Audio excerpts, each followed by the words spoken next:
In 2017, my roommate was busted for drug paraphernalia. To make matters worse, the bust happened on the landlord's property, so even though no charges were placed on me, I was evicted.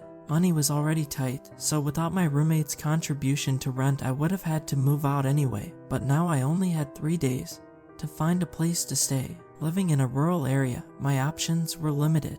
There was only one other small apartment complex, and their rates were twice as high. However, I did find a newly listed rental only 5 miles away. It looked like an old barn that had been renovated and turned into a vertical duplex. The listing said both floors were vacant, but only showed pictures of the bottom floor. It was shabby, but I had no room to complain. I called the owner, a sweet-sounding old man with a thick southern drawl, and reserved the bottom floor. The next day, I collected the few possessions I had and drove over to the farmstead. The old man was waiting for me at the main house. He looked like what I had imagined. Dirty jeans, old boots, a big belly, and a long gray beard that matched his cotton shirt. I parked and headed over to greet him. "Howdy."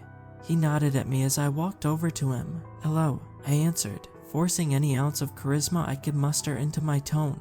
"I'm Melissa. Your property is so beautiful." He extended his hand. "Peter." "And thank you." I dropped my bags to welcome his handshake.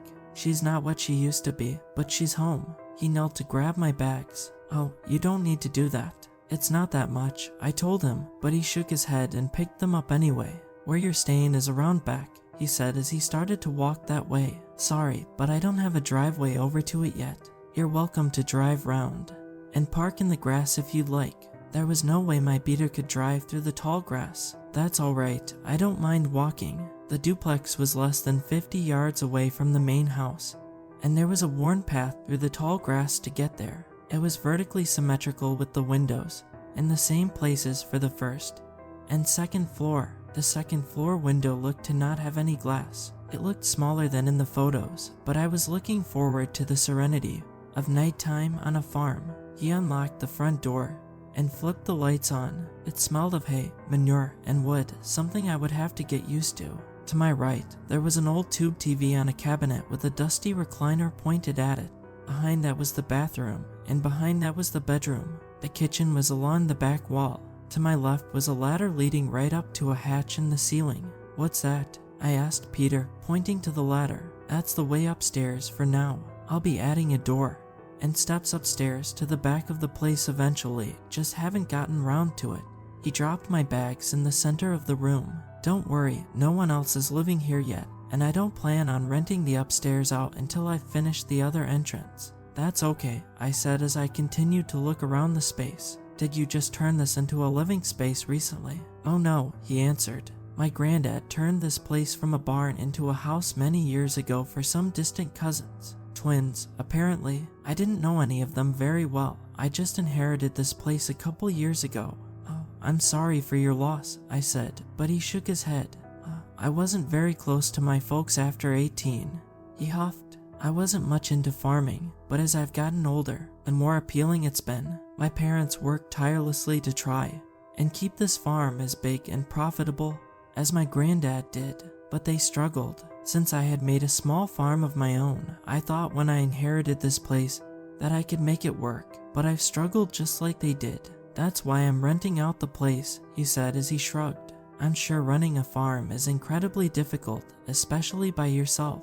"Well," he paused. He looked around the room a bit before continuing. "It wouldn't be so bad if it weren't for something messing with my crops and killing livestock." "Oh," he looked at me. "Now I don't mean to scare you. I'm sure it's just a few coyotes, and the livestock are all the way past the house on the other side." His attempt to comfort me was appreciated, but I was starting to feel like this was a mistake. I would stay there for as long as I had to, but I'd continue looking elsewhere. I guess that was a positive of renting from this man, as there was no contract, and I just paid every month. "I'm sure it's fine," I said, trying to match his affirmation. "I don't have much of any livestock anymore, just a couple cattle and a few chicks, so I don't think it should be much issue." He handed me the key and stepped out the front door. "If you need anything, just call me or come knocking. Don't be shy. Thank you very much," I told him as he walked back to his house. I walked around the space a bit before unpacking my bags and accustoming myself to my new home. That evening, I sat in the recliner and browsed on my phone for other places to stay. I looked for hours, expanding the boundary further and further away, but couldn't find anywhere I could afford. I even contemplated posting online for roommates, but after getting evicted due to the last one, and the thought of living with a stranger, I would just as rather risk being eaten by the coyotes. It had gotten late, and I could already start to smell the dew on the grass outside. When I got up to go to bed, the floor creaked loudly with every step. It sounded like the entire house groaned for every move I made. I didn't remember the house being this noisy earlier, but perhaps the silence of the evening made it that much more noticeable. I made my way to bed, but hardly slept. The next morning, as I walked back to my car, I saw Peter carrying a shovel over to the barn. I waved to him, but he must not have seen me. He disappeared inside, and I left for work. When I returned that evening, Peter was sitting on the porch smoking. He nodded to me as I got out of my car. "Hello," I called over to him. I could tell he had had just as long a day as I'd had. "Long day, same as always," he said and smiled. "Does misery love company?" I laughed. "Indeed, it does," I answered. I walked over to him, and we talked for an hour or so about our lives, growing up, and how we got to where we are. He was sweet and genuine, listening intently and sharing his own stories. It was exactly what we needed. "So am I the first person to stay here?" I asked. "Actually, I had one other lady stay here before you. She was probably about your age. She didn't stay very long though. We had a bit of an argument early on." "What happened?" I asked. "Well, she had rented out the bottom floor, but she let her sister stay on the top floor without talking with me first." He sighed. "I should have just let it go since I'm still not ready to rent that top floor out, but it just seemed like poor manners. I brought it up to her kindly at first, and she just kept denying it. But I would see them both standing at the windows together, one in the bottom and one in the top window, staring at me. I saw them several times over the course of a couple weeks doing that."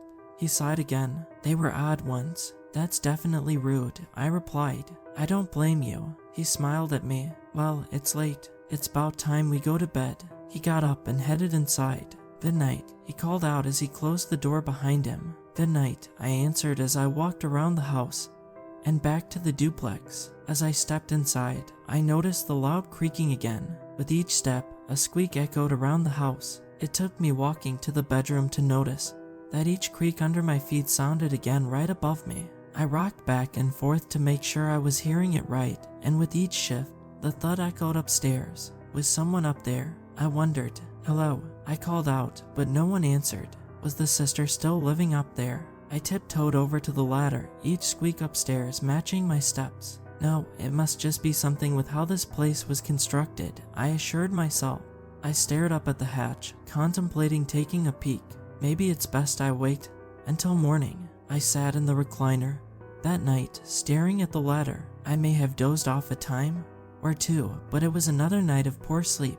I didn't see Peter in the morning, or I would have asked him to investigate the second floor for me. I went off to work, but left early to check out the second floor before it got too dark.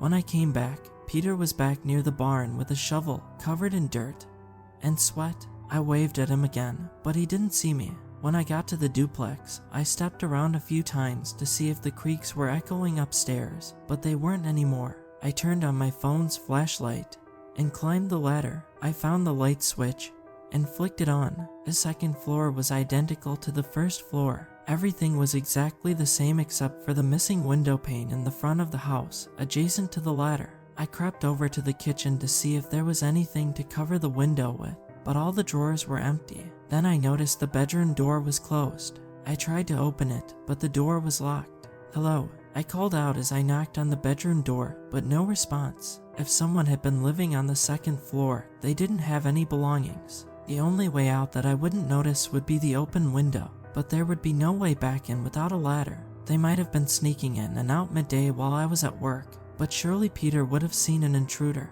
I went back downstairs to find something to cover the window with. Despite how late it was, I decided to call Peter to ask him about the upstairs bedroom. I found a spare sheet under the bed as Peter picked up. "Hello." "Hey Peter, it's Melissa. I'm sorry to bother you so late, but I was checking out the second floor, and noticed the bedroom door up there is locked. Is there a reason? He grumbled a bit to make it more obvious I had woken him up. There's no lock on the bedroom doors. I froze for a moment, then pressed one foot down. The creak echoed upstairs, just like the night before. I took another step and it echoed again. "Good night," Peter said as he hung up the phone. I froze. The only sound I could hear was the crickets outside. I dropped the sheet and sprinted towards the kitchen. The thuds and creaks I made were equally matched above. I grabbed a knife from the drawer and ran to the ladder. Again, every thump matched me in step.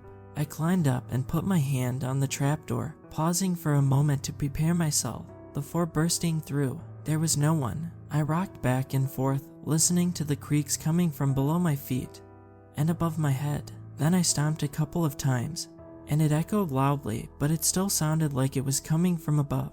It must just be how this place is constructed, how the sound bounces around, or how the frame moves, I told myself. But then I noticed the bedroom door was open. I took a couple steps towards the bedroom and peered inside. Empty. Strange, but I was relieved. I guess the door opened when I was stomping around. My phone rang. It was Peter. "Hello," I answered. "What are you doing?" he asked. "I was just looking around upstairs. There were some noises, and the bedroom door opened, but he cut me off." "No," he said. "Why are you on the roof?" "What?" I replied. "What are you doing on the roof? Why were you stomping on it?" I froze again. My mind raced. I stared at the open window above the ladder. "Are you in your room?" I asked. I couldn't see the house through the window at the angle I was at, so he shouldn't have been able to see me. "Of course, I was in bed," he answered. I raised my hand and waved. "Yes, hello," Peter said. "I see you." I dropped my knife and jumped down the hatch. I grabbed my keys, got in my car, and never went back. I left the few things I had behind. Peter called me the next day and insisted I answer him as to why I was on the roof. I tried explaining that it wasn't me, that someone or something else lived there, but he wouldn't listen.